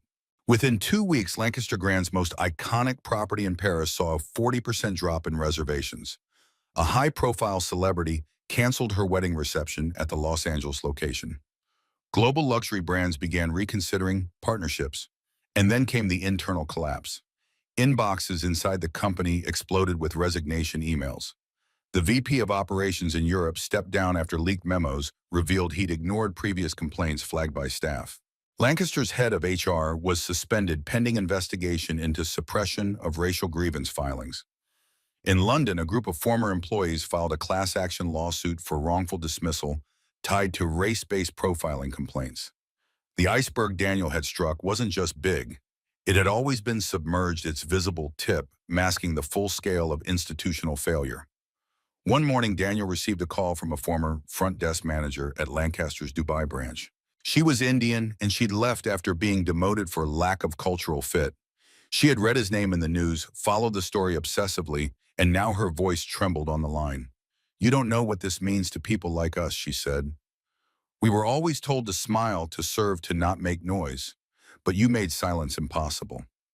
Daniel thanked her, then sat quietly at his desk. It wasn't victory, it was vindication. Not because they had brought down a giant, but because they had revealed that the giant was built on sand all along. By the 3rd week, Lancaster Hospitality's CEO Robert Crane resigned under pressure from the board. The company issued a statement pledging a complete structural overhaul, promising independent oversight, mandatory bias training, and the appointment of an external ethics chief. But the world had moved on. They weren't waiting for apologies anymore. They were watching who rebuilt and how. Daniel, meanwhile, had begun working with lawmakers on policy reform proposals for the hospitality sector, beginning with an ambitious national registry that would allow anonymous reports of service discrimination to be publicly visible in real time. The system wasn't broken. It had been built that way, but now it was being rebuilt brick by ethical brick. The Lancaster Grand's executive boardroom, once the setting for champagne toasts and five-star expansion meetings, now bore the heavy air of crisis. Around the sleek mahogany table, once symbols of stability, sat a war-torn team of executives, each one bearing the weight of a storm they had failed to predict. What had started as a single incident, a laugh, a card, a smirk, had metastasized into a corporate infection, spreading from inbox to inbox, from boardroom to broadcast. Daniel Whitaker was nowhere in the room, yet his presence hovered like a verdict. Overnight, the social media wildfire had charred through the hotel's pristine brand image. Hashtags like Black Card Backlash and Hospitality. Hypocrisy trended globally. Influential voices in finance, travel, and justice industries condemned what they saw as a perfect case study of systemic prejudice disguised as policy. The Lancaster Grand had spent millions constructing its identity as a haven for the world's elite. But now no amount of architectural beauty could shield them from the fallout of character collapse. Across from the CEO sat Lorraine Chen, the brand's VP of International Affairs, her expression caught between fury and fatigue. She had warned them months ago that the audit from Dominion Ventures would not be cursory. She had flagged anonymous reports of front desk misconduct. She had asked for training of its bias reduction protocols, cross-cultural PR consultancy. But like Daniel at the desk, she had been met with polite condescension and brushed aside. "Legal's on the call," said one assistant, placing a tablet on the table with a trembling hand. "They're drafting responses to the investor withdrawal letters." "Too late," murmured CFO Preston Meyer. His tie loosened and voice frayed. "By the time we publish anything, we'll be 5 headlines behind. This isn't just bad optics. This is capital flight." The room turned silent again, each leader slowly realizing the trajectory they were on. But the true sting came when the door opened and in stepped a junior associate from Dominion Ventures, Carla James, mid-30s, sharply dressed in a minimalist gray pantsuit carrying a leather folder. No security, no entourage, just calm confidence. "I have a message from Mr. Whitaker," she said without preamble. The chairman tried to rise, clearing his throat. "Is he open to speaking directly? There may have been misunderstandings." Carla placed the folder on the table without a smile. "He's not. He's moved on. But before he did, he wanted you to have these." Inside the folder were printed screenshots of internal emails, staff jokes about undesirable clientele, a Slack thread mocking names on premium booking lists, and most damning of all, a directive from mid-management to use discretion with high-tier guests who may not visually match standard expectations. It was the smoking gun. The policy behind the prejudice. "He thought these might help you understand," Carla added quietly. "It wasn't about Ethan. It wasn't about the lobby. It was about the culture." Preston's face went pale. The documents were date-stamped, employee named, and impossible to refute. Lorraine closed her eyes slowly, feeling the gravity settle deep in her chest. This wasn't negligence. This was rot. Dominion Ventures has decided, Carla continued, not only to cancel the $2.8 billion expansion project, but to redirect it toward a partnership with Meridian Equity and their new inclusive hospitality fund. It's already been announced. A collective gasp rippled through the room. "You've been replaced," Carla concluded, and without another word she turned and walked out, her heels tapping against the marble like a metronome, counting down the brand's final breaths of credibility. Back at Dominion's New York office, Daniel sat in a quiet conference room overlooking the city skyline. He had spent the morning finalizing the Meridian partnership with his executive team. The funds were being reallocated not just to build something new, but to create a model that redefined what hospitality meant. It wasn't revenge, it was re-engineering. He didn't speak much that morning. He didn't need to.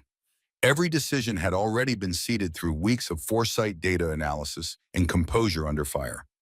While the Lancaster Grand had scrambled to delete comments and rehearse press statements, he had restructured an entire deal flow overnight.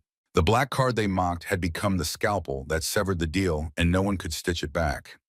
As he stood by the window sipping coffee, his phone buzzed with a news alert. Lancaster Grand loses flagship partnership. Amid racial bias, scandal, audit, sparks industry reckoning. Below it, a smaller headline caught his eye. Anonymous investor buys minority stake in new inclusive hotel brand. He smiled slightly, then set the phone down and turned back to his team. We're not just pulling funding, he said quietly. We're building the future. Outside, the city moved as it always had, hustling, forgetting, replacing. But deep within its skyline, a silent shift had occurred. The story of a single card and a single moment of disrespect had grown into a blueprint for systemic change. And Part 15 was only the beginning of their fall. By noon, the financial media had transformed the Lancaster Grand scandal into front-page headlines. It wasn't just a story about a botched interaction, it had metastasized into a symbol of institutional failure. Stock analysts on business networks debated whether the incident reflected a broader trend of tone-deaf leadership in legacy luxury brands. The hotel's parent company, Veritas Hospitality Group, watched in disbelief as their share price dropped 12% by early afternoon, and still falling. Inside the Lancaster Grand, the mood was no longer defensive, it was full retreat. Staff whispered in corners, dodging questions from panicked guests. Some influencers who had previously flaunted their stays on social media now posted condemnations and removed tagged photos. One TikTok influencer even went viral for dramatically canceling her reservation mid-live stream, shouting into her phone, "We don't support institutions that humiliate Black excellence." Daniel Whitaker, meanwhile, remained characteristically silent. Not a single post, no interviews, no soundbite. His silence was surgical. It was the kind of quiet that made power feel heavier. Behind the scenes, however, Dominion's legal and investment divisions were already reshaping the future. Not just by divesting from Lancaster, but by launching an initiative that would shake the luxury hospitality industry to its core. The initiative was simple on paper, but radical in practice. An ethical accreditation framework for premium hotel chains based on racial equity, inclusion metrics, and transparent policy enforcement standards. It wasn't government mandated, it wasn't regulatory, but it had teeth. The reason Dominion wasn't acting alone. Daniel had already secured alignment with 5 major equity funds, 2 airline alliances, and 3 top-tier global booking platforms. Together, they would only book and recommend hotels that met the accreditation's minimum standards. It was a move that redirected billions of dollars, not through protest, but through redirection of capital. And Dominion was the architect. Back at the Lancaster Grand, no one saw it coming. They were too busy reacting to the PR wildfire. They didn't know that the floor underneath them was about to collapse from a different direction entirely. It started with a memo. An email marked urgent circulated to all department heads. The title, Suspension of Preferred Listings on Jet Global Aero Trust and First Class Finder. The body of the email confirmed it. 3 of the largest VIP booking platforms were removing Lancaster Grand and all Veritas properties from their recommended and rewards packages. Effective immediately. This wasn't about reviews. This wasn't about politics. It was about business. And Veritas had just become bad business. The hotel's director of sales, Melissa Ruiz, stood frozen in her office. Her fingers hovered over her keyboard, rereading the same paragraph 4 times. The loss of those listings didn't just mean prestige, it meant exposure.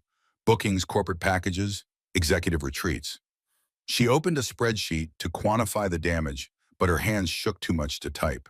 Downstairs in the lobby, Ethan, the man who had mocked Daniel's card, sat stiffly in a quiet meeting room, flanked by HR and legal representatives. A document lay in front of him. It wasn't termination yet. It was administrative leave pending investigation. But everyone knew what that meant. "You may retain counsel," the HR officer said quietly. Ethan stared blankly at the table.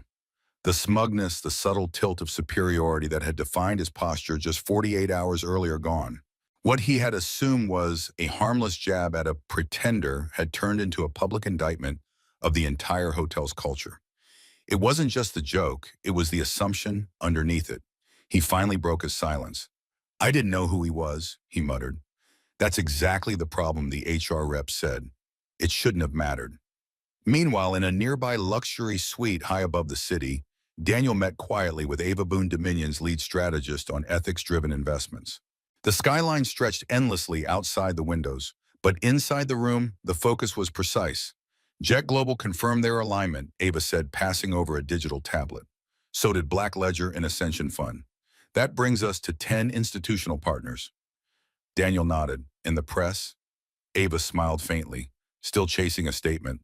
But your silence is fueling the narrative. They're calling it the quiet boycott. Investors are calling it smart. You're becoming a blueprint. He didn't react. What about Meridian's rollout? The first 3 pilot hotels will be announced Friday, Ava replied. Each one tied to a local diversity initiative with full transparency reporting. Daniel leaned back slightly in the armchair. He wasn't celebrating. He wasn't vengeful. He was focused. Focused on building something better. The destruction of Lancaster was never the goal, it was just a consequence of unchecked arrogance. He opened his laptop and brought up a dashboard of metrics. Sentiment scores, consumer trust indexes, partner engagement charts. The numbers told the story better than any article could, and they all pointed to one fact the tide had turned. Lancaster's downfall was no longer just a scandal. It had become a case study, and Daniel Whitaker had just redrawn the map of ethical capital. As the sun dipped behind the skyline, casting long shadows across the Lancaster Grand's once pristine facade, the building no longer radiated luxury. It pulsed with anxiety. Inside the executive offices on the 22nd floor were in disarray. What used to be a bastion of composed leadership now echoed with hushed arguments and door slams. The boardroom, designed to impress with its gold inlays and panoramic views, had become a containment unit for reputational hemorrhage. Veritas Hospitality CEO Marlene Astor stood at the head of the conference table, arms crossed, watching her leadership team unravel. The screen behind her projected a single slide from the morning's emergency briefing, 2.8b, expansion project terminated. No one dared speak. The air was dense with the collective failure to read the cultural moment, to anticipate the storm Daniel Whitaker had quietly unleashed. We built a brand on heritage and exclusivity, Marlene said flatly, her voice razor sharp. But somehow we allowed that exclusivity to become synonymous with discrimination. And now we're bleeding from every channel: financial, operational, reputational. She gestured toward the CFO. What's the latest? Stephen Clark, usually composed, was visibly pale. We've lost 11 corporate accounts. Events are canceling. 5 of our top-tier clients are demanding refund clauses based on ethics provisions. And we're being audited by 2 of our own investors. Internal review flagged this location as high risk weeks ago, but it was ignored. Marlene didn't respond. She simply stared down the length of the table at her VP of Guest Services, who had personally recommended Ethan for a permanent position after his charming guest control during a high-profile gala. The irony was nauseating now. Downstairs, the atmosphere wasn't much better. Several longtime guests had checked out early. Others were asking pointed questions. Is it true your staff racially profiled a Black executive? Why haven't you issued a formal apology? The concierge team was instructed to deflect all inquiries with pre-approved talking points. But those talking points weren't holding. A guest relations manager named Carla, who had worked at Lancaster for 7 years, pulled aside her colleague near the elevators. This place feels cursed, she whispered. It's like we're pretending we're still elite, but everyone's watching us crumble in real time. By the time the evening shift started, reporters had taken positions across the street with telephoto lenses. One had even bribed a former employee to leak internal training documents, including outdated behavior guidelines riddled with vague policies like maintain visual harmony with clientele. The blowback wasn't confined to Lancaster's walls. Online, the hospitality industry was being dragged into the spotlight. Boycott Veritas trended for a 3rd consecutive day. Black travel groups issued warnings to their members.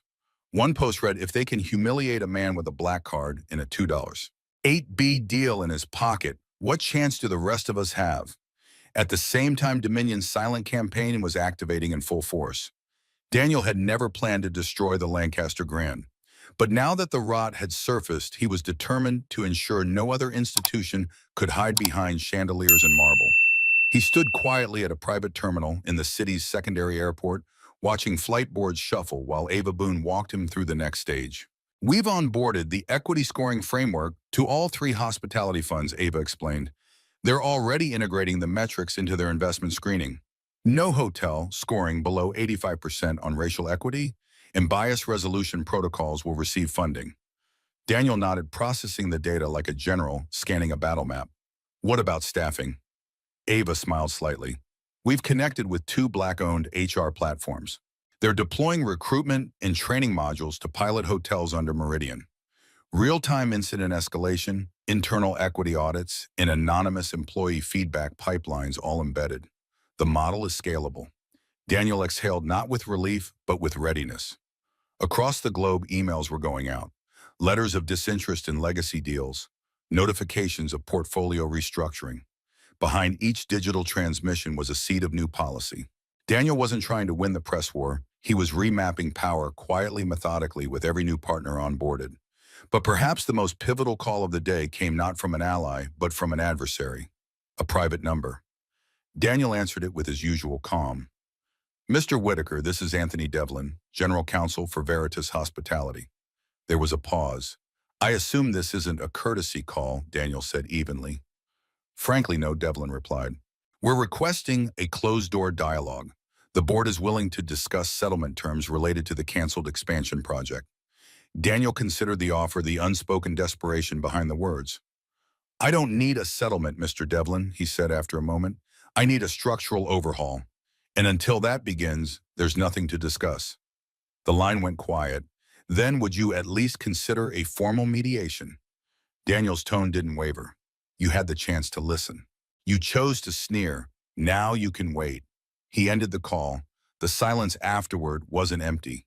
It was earned. The following week unfolded like a corporate fever dream. Across Veritas Hospitality's global offices, uncertainty seeped into every floor, every cubicle, every whispered hallway conversation. In the London branch, HR was forced to launch an immediate internal probe into all past complaints. In Dubai, an investor from a sovereign wealth fund froze a $300 million reinvestment round, citing unacceptable reputational risk. In Singapore, a luxury development partner abruptly canceled its equity agreement. Each rupture traced back to the same name, Daniel Whitaker. But Daniel wasn't watching the fall for satisfaction. He was watching it like an engineer might observe a collapsing bridge, analyzing every weak bolt, every stress fracture, every design flaw. No one else had taken seriously until it failed under pressure. He stood in a small glass-walled conference room overlooking the city skyline, reviewing a briefing with Dominion's ethics and operations teams. Beside him, Ava Boone pulled up a live compliance heat map. Each region was color-coded based on risk factors, employee turnover, discrimination, complaints, whistleblower, inactivity. The Lancaster Grand location glowed in a deep, alarming red. This, Ava said, pointing to the screen, is the result of decades of unchecked behavior. They built a brand, but never checked if the foundation was poisoned. Daniel nodded once. Then we redesigned the foundation.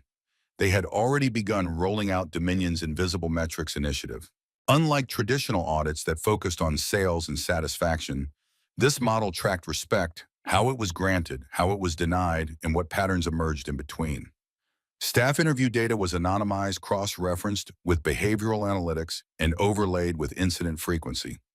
From that came what Dominion called the tolerance index. Lancaster scored 31 out of 100. And they weren't the worst. Ava switched screens. This is the part no one expects. When you change the way value is measured, entire systems start to fall apart. Daniel leaned forward, his voice quiet but exact. Let them fall. At that same moment on the 22nd floor of Lancaster Grand, the executive team was attempting to hold together the illusion of authority. Marlene Astor sat at the end of the table, lips pursed, reviewing a list of remaining strategic partners. We have to salvage the Florence project, she said. If that goes, our entire EMEA leverage goes with it. Stephen, the CFO, looked exhausted. We have less than a week before they walk. They want a full assurance statement, new diversity board appointments, and confirmation that Ethan Callaway is permanently barred from any rehiring pathways. Fine. Do it, she snapped. But the board members around her knew something darker was looming. Dominion Ventures had already become the new gold standard in executive equity enforcement. Their reports weren't just internal. They were starting to show up in government advisory committees and institutional investor guidelines. A bad equity score wasn't just a slap on the wrist, it was corporate exile. And Lancaster wasn't just bleeding credibility anymore. It was under siege. Meanwhile, Daniel arrived quietly at a small university in upstate New York. He had agreed to speak privately to a group of business ethics graduate students. No press, no photos, just words. The classroom was small, maybe 30 seats. He stood at the front, hoodie back on the same one he wore the day Ethan laughed at him. I'm not here to talk about revenge, he began. I'm here to talk about systems, about how arrogance hides in processes, how bias can be camouflaged inside protocol, and how power isn't about yelling. It's about what you do when no one sees you move. A hand went up. A student in the back. Sir, did you ever feel like walking away instead of fighting back? Daniel's answer came fast. Of course. Every day. But walking away means someone else walks into that fire. And next time they might not have a card or a title or the legal backup. They might just get crushed. Silence. And then a long building applause, not for drama, but for clarity. Back at Dominion headquarters, Ava Boone watched a new alert hit her screen. An internal leak from Veritas. A board member had forwarded a confidential memo to the press. The headline read, Lancaster's Empire on the Brink, Internal Memos. Reveal panic, not policy. Ava forwarded the alert to Daniel without comment. He responded in seconds, prepare the Obsidian proposal. This wasn't just about Lancaster anymore. Dominion had been preparing to launch a full-scale hospitality competitor, one rooted in transparency, inclusivity, and data-backed operations. The name was simple. Obsidian, hard, polished. Dark by nature, sharp by design. Obsidian wasn't a revenge play. It was a replacement. They already had the funding, the infrastructure blueprints, the pilot properties. All they needed was the moment to strike. And this was that moment. As Daniel closed his laptop and stepped out into the street, a passerby stopped him. Hey, the man said, looking vaguely familiar. Aren't you the guy from that hotel video? Daniel's expression didn't change. I'm just a man who values respect. The man nodded. Well, you made a lot of us rethink things. Daniel didn't respond. He didn't need to. Some systems fall, others are built better. The Obsidian launch wasn't just coming, it was accelerating. Inside Dominion's strategy war room, a full floor sealed from the rest of headquarters plans were no longer theoretical. Floor plans were being finalized. Hiring models were being tested. Brand positioning had entered phase 3. Daniel walked the length of the darkened room, his steps silent over the black marble tiles, as his executive team finalized the rollout protocol for Obsidian's first flagship location, not in New York, not in San Francisco, but in Florence, the same city where Veritas had tried to reassert its European dominance, the same market they were now struggling to hold on to after Daniel quietly convinced 2 top real estate developers to reconsider their hotel affiliations. We go live in Florence first, Daniel said, his voice cutting through the hushed room like a scalpel. We show the world what hospitality looks like when it doesn't flinch at someone's skin name or accent. We make luxury synonymous with dignity. His team nodded, understanding that Obsidian wasn't just about disruption, it was about redefinition. At the same moment, Veritas board members sat hunched in a windowless crisis room, phones ringing every 10 minutes with more fallout. Sponsors for their signature gala event had pulled out, citing reputational concerns. A longtime legal partner declined to renew their retainer. Even the National Tourism Board had quietly removed Lancaster Grand from its official promotional materials. And still, no one from Veritas dared to reach out to Daniel. They knew better. He wasn't playing for apologies. He was playing for transformation. Back at Dominion, Ava Boone received a new update. A classified equity compliance document leaked anonymously showed that Veritas's internal diversity and inclusion committee had not met in over 14 months. Not once. The document included excuses, calendar conflicts, and shifting priorities, but the facts spoke for themselves. Daniel read the report in silence. Then he slid it into the presentation deck for Obsidian's Florence pitch. Don't say anything, he told Ava. Let them explain that in front of a camera. Meanwhile, Lancaster Grand's hotel lobby was experiencing a slow but unmistakable exodus. Loyal clientele, high net worth individuals who typically return season after season had vanished. Rooms sat vacant. Bellhops stood idle. The general manager's office, once a revolving door of handshakes and investor meetings, was now locked, its windows dark. In a symbolic blow, a 5-star travel magazine quietly removed the Lancaster Grand from its annual Elite Collection guide. It was a quiet erasure, but devastating. And then the death knell came. The International Equity Consortium, a global watchdog that had only recently begun rating companies on systemic inclusivity performance, released its first public blacklist. Veritas Hospitality ranked number 3. A line in the report read, "Persistent failure to address embedded discrimination at both operational and executive levels." Public incident with Dominion Ventures confirms ongoing disregard for systemic accountability. The next morning, Obsidian's first Florence ad hit digital airwaves. Black background, white lettering, no music, just one line. "Luxury is not a mirror, it's a door." The Obsidian logo appeared beneath it. And for the first time in months, Dominion's inbox was flooded, not with complaints or requests for clarification, but with applications. Over 15,000 resumes in the first 48 hours. People from all over the world. Hospitality veterans, corporate refugees, startup innovators wanted in. Not just to work, but to build. Daniel walked into Ava's office mid-afternoon holding a list of early investor interest. 3 of Veritas's former capital partners had reached out quietly expressing support for Obsidian's vision. Some offered money, others offered real estate. He placed the list on Ava's desk. "We won't take them," he said. Ava looked up. "Even if it gives us faster reach." He shook his head. "Obsidian doesn't grow on the ruins of opportunism. We build this clean, or we don't build it at all."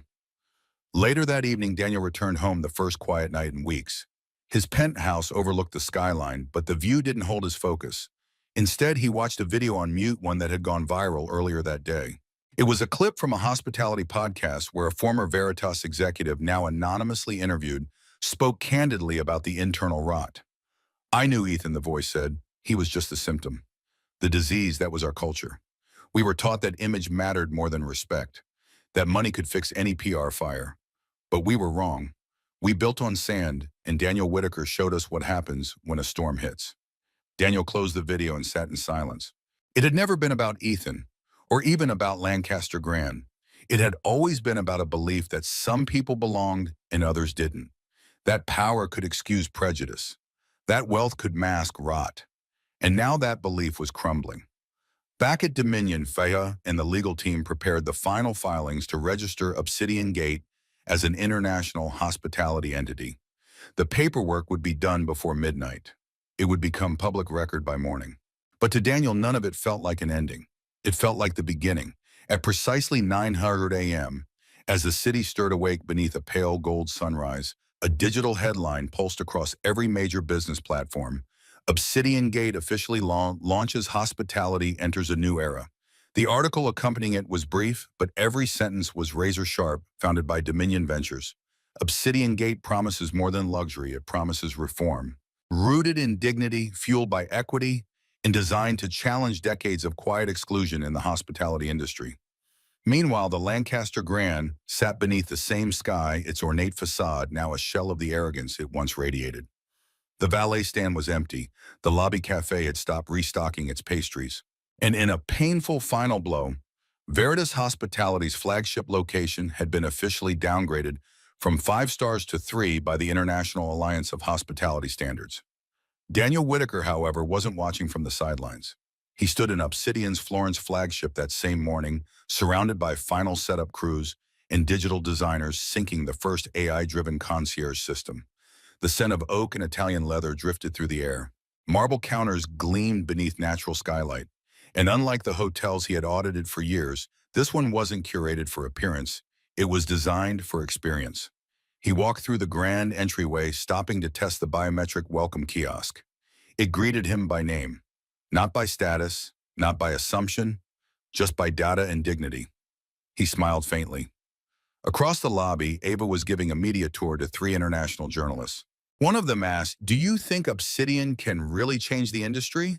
Or will this be just another luxury brand with good PR?" Ava's answer was swift. "Obsidian doesn't change the industry by existing," she said. "It changes the industry by being impossible to ignore." By noon, bookings were already flooding in, not just from the usual clientele, global investors, celebrities, or legacy partners, but from young professionals, social entrepreneurs, and conscious travelers who had watched Daniel's story unfold online. They weren't buying rooms, they were buying belief. Back in New York, a letter landed on the desk of Veritas Hospitality's interim CEO. It was short, unsigned, but unmistakable in tone. Your empire collapsed not because of exposure, but because of arrogance. Fix your culture or fade. No return address. They didn't need one. The echo of Daniel Whitaker's name was enough. In the days that followed, Obsidian's launch dominated conversations. Travel influencers posted reaction videos. Equity-focused podcasts dissected Daniel's quiet strategy. University business schools began using the Veritas collapse as a case study titled, "When Brand Becomes Blind." But Daniel himself remained silent. He didn't sit for interviews. He didn't write an op-ed. He didn't gloat. He simply moved forward, brick by brick, policy by policy, ensuring that the foundation beneath Obsidian would never mirror the hypocrisy of the system it replaced. On the final night of opening week, Daniel stood alone in the Obsidian penthouse suite, gazing out over the Arno River. City lights shimmered on the surface like constellations. Behind him, the room was filled with sleek minimalism and calming silence. A staff member entered softly, holding an envelope. "This came in today." "From Geneva," she said, placing it on the table. He waited until she left before opening it. Inside was a formal invitation to speak at the Global Hospitality Summit. Headline panel, "Subject Dignity as Design, a New Blueprint for Power." Daniel folded the paper neatly and slid it into a drawer. He didn't need a stage. He'd already delivered the loudest message possible through action. But what stayed with him that night wasn't the collapse of Veritas or the rise of Obsidian. It was the moment weeks earlier when he had stood at the Lancaster Grand front desk, black card in hand, and heard the clerk's sneer echo across a marble lobby. That was the moment they tried to make him feel small, and that was the last time they ever would. Because power doesn't always wear a name tag. Sometimes it wears silence, precision, patience. Sometimes it waits for the world to underestimate it, then rewrites the terms of the entire game. Daniel turned off the lights and sat by the window hoodie draped across the chair behind him. No performance. No performance necessary. He knew what Obsidian stood for now. Not revenge, redesign. Not dominance, reinvention. And for those who still laughed at black cards, at hoodies, at names they couldn't pronounce, there would be other stories, other quiet battles. But Obsidian had drawn the line. The game had changed forever. If you found this story powerful, subscribe to Real Life Stories New for more narratives that expose injustice and celebrate quiet revolutions. Comment below. What would you have done in Daniel's place? And don't forget, sometimes the quietest man in the room is the one rewriting history.